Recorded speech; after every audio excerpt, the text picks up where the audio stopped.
مطرب مهتاب رو حرفی بزن چیزی بگو زان شاه آهب آبرو فخر سریر ارتضا مولا علی موسی رضا مولا تسبیح سبحانی رسید ارباب ربانی رسید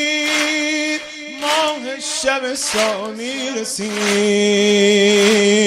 شمس و شموس آقای ما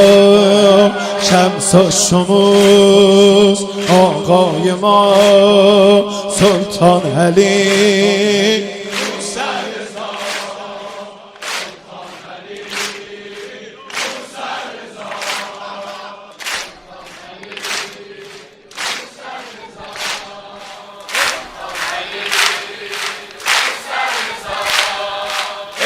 نجم خاتون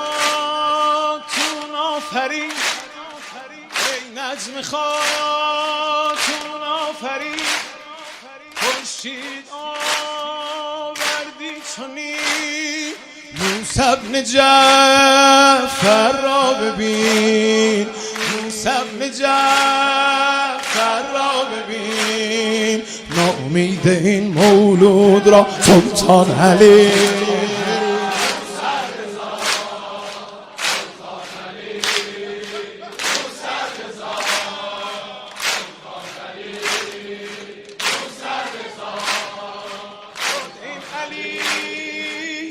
سومی این